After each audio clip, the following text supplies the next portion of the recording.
1517년 10월 31일, 지금으로부터 499년 전에 34세의 나이에 마틴 루터가 비텐베르크 대학 교회당의 정문에 95개 조의 반박문을 붙이면서 종교개혁이 시작이 되었습니다. 여러분들에게 루터가 당시에 붙였던 95개 조항의 반박문을 인쇄물로 다 나누어 드렸습니다. 참고하시기 바랍니다. 이 95개 조항의 반박문을 종합하면 종교개혁의 5대 표가 정리가 됩니다. 종교개혁의 5대 표 중에 첫째는 솔라 스크립투라, 오직 성경으로 라는 말입니다. 오직 성경으로, 성경만이 유일한 우리의 신앙생활의 기준이고 모범이 된다 하는 것입니다. 성경을 벗어난 교황의 말이나 교회의 전통이나 다른 어떤 습관들은 모두 성경을 기준으로 옳은가 그른가를 판단해야 한다라고 하는 것입니다. 성경에 근거하지 아니한 교황의 명령은 따를 필요가 없다라고 과감하게 루터는 이야기하였습니다. 두 번째로 종교개혁의 표어는 솔라 피데라는 말입니다. 오직 믿음으로. 우리가 구원을 얻는데 오직 예수 그리스도를 믿음으로만이 구원을 얻는다라고 하는 것입니다. 당시의 가톨릭 교회는 행위를 통해서 구원을 얻고 공적을 쌓아야 구원이 임한다고 가르쳤습니다. 그런 모든 것들을 일축하면서 예수 그리스도를 믿지 않으면 어떤 인간의 행위도 구원을 가져다 줄 수 없다. 인간의 선행이 구원을 가져다 주는 것이 아니다라는 것이 마틴 루터의 항변입니다. 세 번째 표현은 솔라 그라티아라는 말입니다. 오직 은총으로, 은혜로. 우리가 구원받고 우리가 새 사람이 된 것은 하나님이 전적으로 우리를 구원하시고자 하는 의지와 주권에서 된 것이라고 하는 것입니다. 사람이 원해서 된 것이 아니고 사람이 잘나서 얻은 것이 아니고 우리의 구원은 죽을 죄에서 영원히 하나님의 자녀가 된 이 구원 사건은 하나님의 전적인 은혜요, 선택이요, 주권이라고 하는 것입니다. 여기에 더 나가서 칼뱅이라고 하는 종교개혁자는 이런 말을 합니다. 불가항력적인 은총, 그런 말을 합니다. 하나님이 어떤 인간에게 구원의 은혜를 주시고자 할 때는 인간이 거부할 권리도 없다는 것입니다. 그냥 은혜를 받을 수밖에 없다. 이렇게 강력하게 하나님의 주권을 강조하는 것이 종교개혁자들의 신앙인 것입니다. 네 번째로 솔루스 크리스투스, 오직 그리스도로라고 하는 것이 종교개혁자들의 표인 것입니다. 예수 그리스도 이외에 다른 어떤 일을 통해서 구원 얻을 방법이 없다라고 하는 것입니다.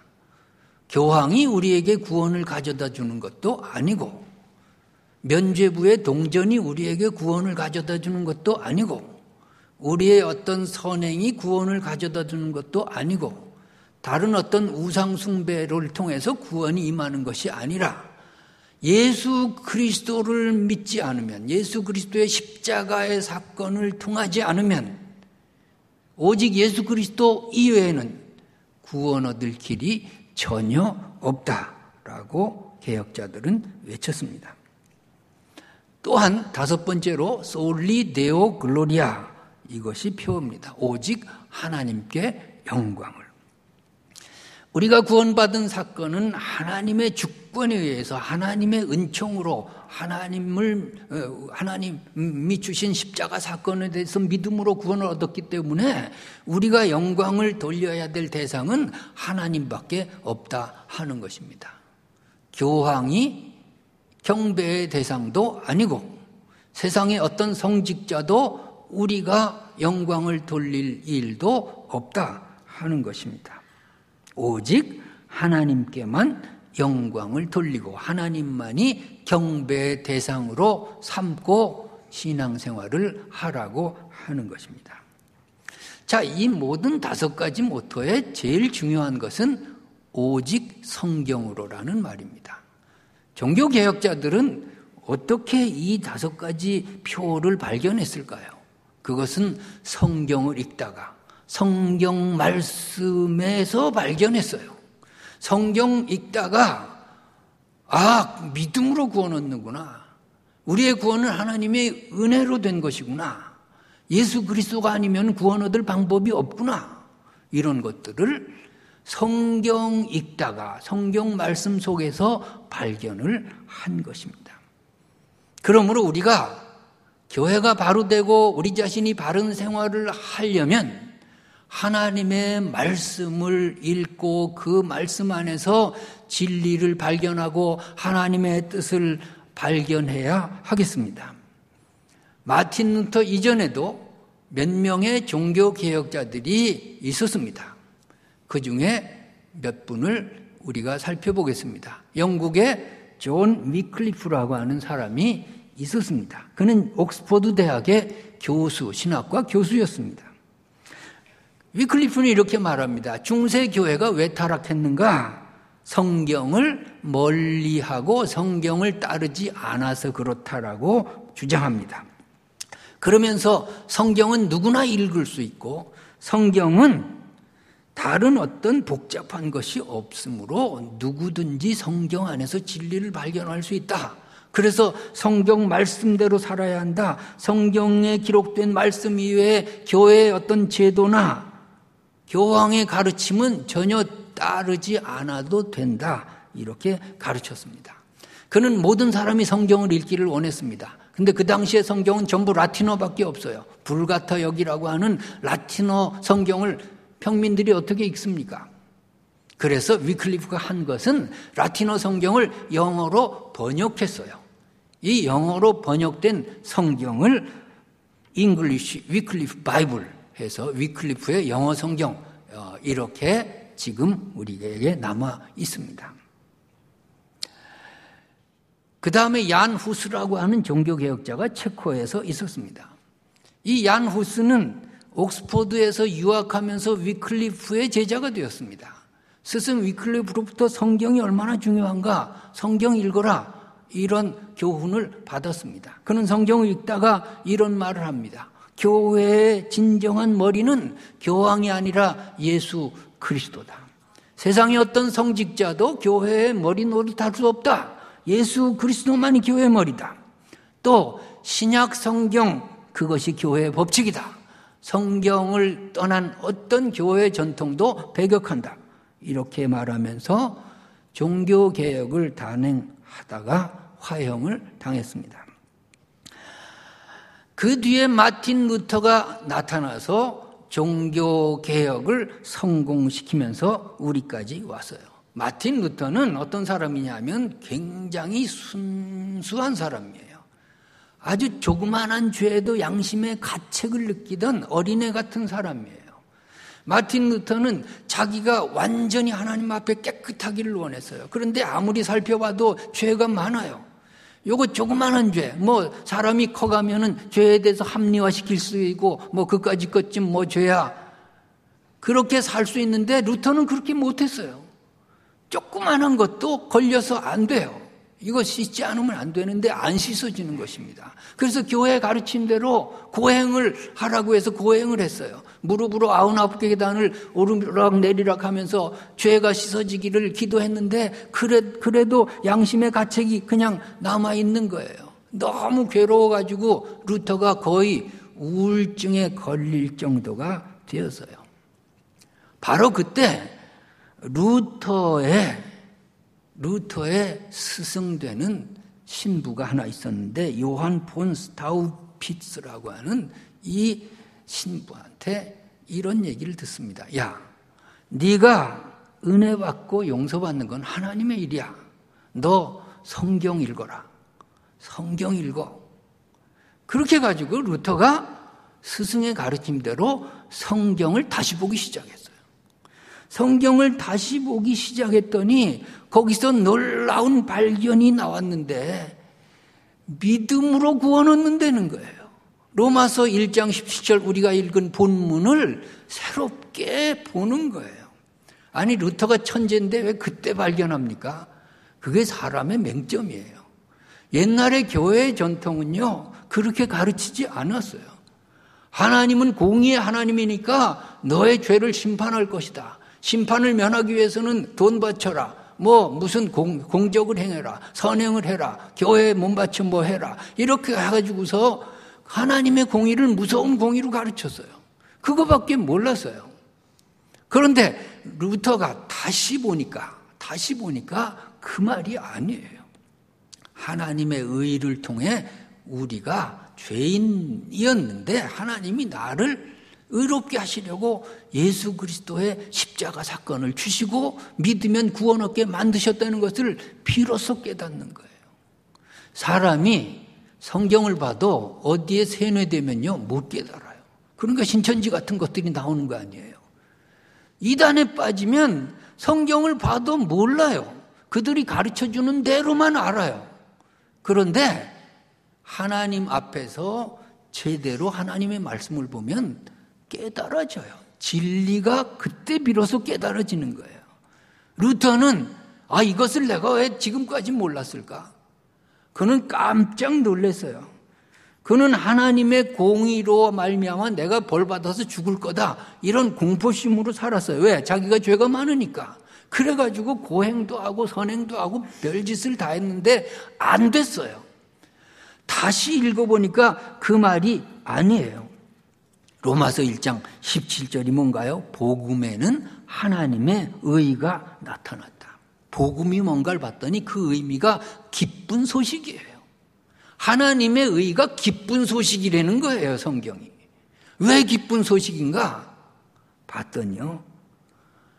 하나님의 의가 뭔가? 우리를 죄값으로 죽어야 되는데 하나님이 우리의 죄를 위해 예수 그리스도를 다 십자가에서 죄를 지고 죽게 하시고 그것을 믿으면 그냥 우리를 의롭다 하신다고 인정한다는 거예요. 그래서 루터가 말하는 신학의 핵심은 이신득의, 이신칭의 그거예요. 이신 믿으면 칭의, 득의, 의롭다함을 얻는다 하는 겁니다. 믿어야 의롭다함이 얻어진다라고 하는 것입니다. 여러분 이것을 발견할 때까지 루터는 굉장한 시간을 허비했어요. 이 놀라운 것을 성경에서 깨달았어요. 여러분 제대로 믿고 싶습니까? 성경을 읽으시기 바랍니다. 기도하면서 하나님, 내가 하나님의 말씀을 깨닫게 해주십시오.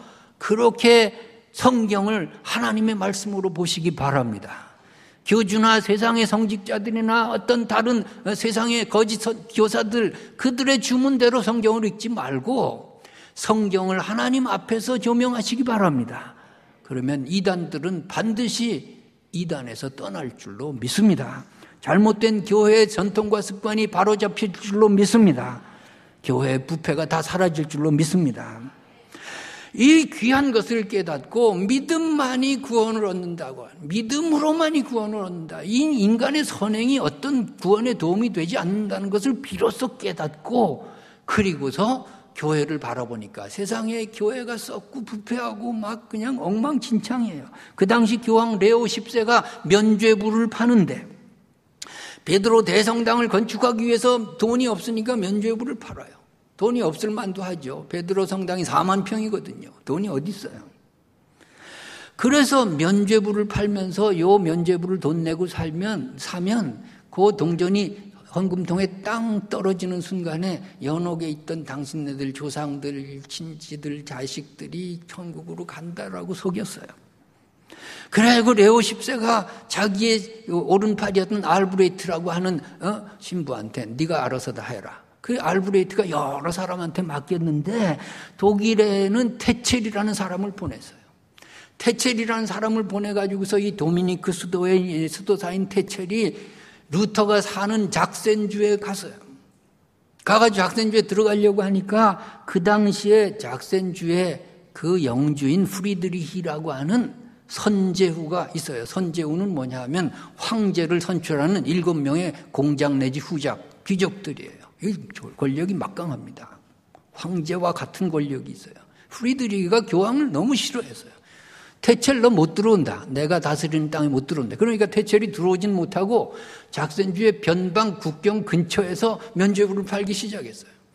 그랬더니 거기에 살던 사람이 다 그리 몰려가가지고서는 면죄부를 사는 거예요. 속아가지고서는. 루터가 가만히 있을 수가 없습니다. 자기 지역에서 이런 일이 일어나다니. 그래가지고서 비텐베르크 대학교의 예배당에 95개조를 1517년 10월 30일 날 붙였어요. 왜 10월 30일을 택했느냐 하면 그 다음 날인 11월 1일이 비텐베르크 예배당 창립 기념일이에요. 그날이 또 교회력으로는 만성절이라 그래서 All Saints Day, 모든 성인들 축제의 날이에요. 그래서 사람들이 구름대처럼 몰려들었어요. 그 때를 이용해서 붙여놨어요. 루터는 종교개혁하려고 붙인 건 아니에요. 그냥 교회가 잘못되었다고 붙였는데 이것이 요원의 불길처럼 전 유럽의 삽시간에 퍼져가지고 종교개혁이 일어났어요. 95개 조항의 내용을 종합하면 이런 것입니다. 면죄부는 하나님의 징벌을 해결할 수 없다. 면죄부는 인간의 죄를 사하지 못한다. 연옥에 있는 영혼에게 면죄부는 아무 쓸데없는 휴지 조각이다. 진정으로 회개했다면 면죄부 없어도 하나님이 용서하신다. 95개 조항을 한마디로 말하면 이신득이, 이신칭의예요. 믿음으로만이 의롭게 된다 하는 것입니다.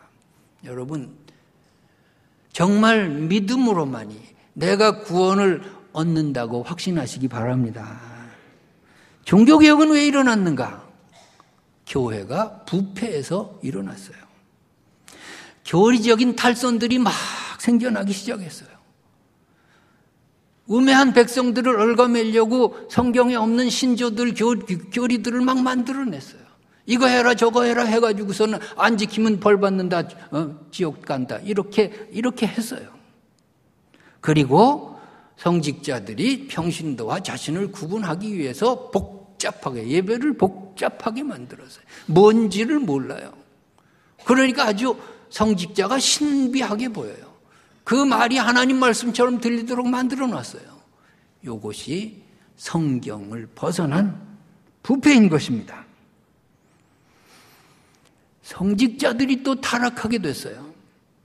그래서 아나테라고 하는 법을 만들었는데 교황청에서 이게 뭐냐 하면 교황청에서 어떤 신부를 어떤 그 지역에 임명을 하면 임명받은 날부터 1년 동안의 모든 헌금은 다 교황청으로 보내야 돼요. 이걸 법이라고 하고 안 하면 지옥 간다, 벌 받는다 그랬어요. 성직 매매 사건이 일어났어요. 자격도 없는데 돈 주고 성직을 사요. 왜? 성직자가 되면 돈 벌거든요. 귀족층과 사귀거든요. 권력층이 무시 못하거든요. 유명인사가 되거든요. 자격도 없는 자기 자식들을 돈 주고 다 성직을 매매시켰어요. 이것이 교회의 타락상이에요. 윤리적인 타락이 또 이루어졌어요. 당시의 성직자들의 25%가 첩을 데리고 살았어요. 순교는 첩이 있었어요. 하나님이 그냥 두시지 않는 거예요. 성직자들의 사치가 극에 달았어요. 그래서 도시의 성직자들은 술과 향락으로 그냥 흥청망청 살고 시골의 성직자들은 먹을 것이 없어서 전전긍긍하는 일들이 있었어요. 성직자나 교회나 점점 돈이 많아지고 재산이 늘어났어요. 그것을 위해서 평민들에게 각종의 올가미를 뒤집어 씌워서 금전적인 수탈을 했어요. 그래서 종교개혁이 일어나기 바로 전까지 전 유럽 땅의 3분의 1이 교회 땅이었어요. 교회 내지 수도원 땅이었어요.